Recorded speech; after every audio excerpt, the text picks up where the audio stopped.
डुकुम सरपंच 3 वर्ष पर मान्यवर अदालत पद रद्द कले।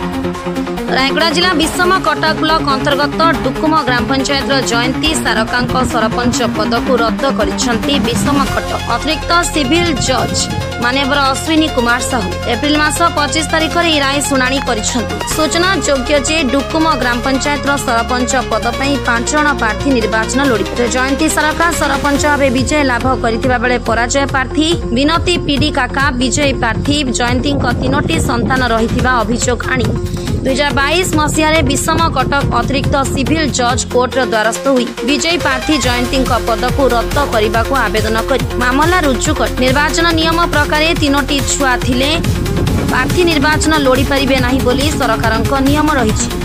किंतु निर्वाचन बेले जयंती मिथ्या सत्य पाठ दाखल करी सरपंच पद विजय हुई। डुकुम सरपंच विरोध में समस्त साक्ष्य प्रमाण को भित्ति करी मान्यवर अदालत जयंती सरकार सरपंच पद को रद्द कर डुकुम ग्राम पंचायत देवेंद्र पीडी काका सन्यासी पीडी काका धनपति कुलुसिका रंजन रत्नालु रमेश कुशुलिया एवं प्रतिपक्ष वरिष्ठ वकिल तथा आईनजीवी दिलीप महाराणा सूचना दी। मो ना देवेंद्र पीडी काका डुकुम ग्राम पंचायत विगत 3 वर्ष तले वर्तमान सरपंच जयंती सारका विरुद्ध रे 3टी छुआ मामला रे केस होता मान्यवर कोर्ट ताको गत 25/4/2025 रे जजमेंट देइचंती जजमेंट हिसाब रे तांको मान्यवर कोर्ट विधिबद्ध भाव रे अघोषित घोषणा करिसंती। तेणु आपन खबर माध्यम रे मु समस्त पंचायतवासी तरफ मान्य बीडीओ एवं सब कलेक्टर एवं कलेक्टर को अनुरोध करुच्ची पद को रद्द करी तुरंत नायब सरपंच को पद दि जाऊ।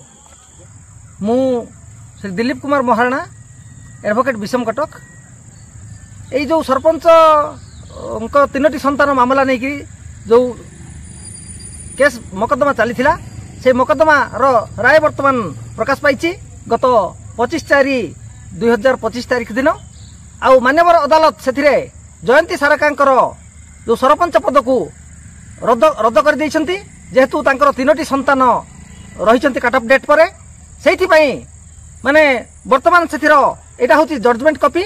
ए जजमेंट कॉपी रे मान्यवर अदालत तांकर पद को नल एंड भॉइड बोली डिक्लेयर करछंती।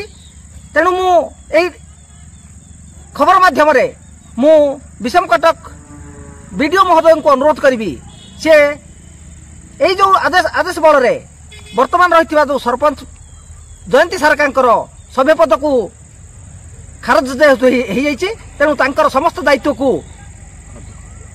को ये तांकर जो नायब सरपंच रही नायब सरपंच को हस्तांतर करंतु एवं तत्संगे संगे मु जिलापाल को अनुरोध करी जेहेतु मान्यवर अदालत राय प्रकाश पाई श्रीमती जयंती सारका वर्तमान से सरपंच नुहंती तेणु तांकर जो जी सब दायित्व रही से दायित्व नायब सरपंच को डुकुम को हस्तांतर करूँ। केस नंबर केते सर से केस नंबर होची इलेक्शन पिटिशन 2/2022 केते वर्ष लागला केसटा एई मुकदमा 2022 मसिया रु चलथिला वर्तमान से राय प्रकाश पाई। रायगड़ा जिलूर संजय कुमार नाग रिपोर्ट फास्ट न्यूज ओडिशा।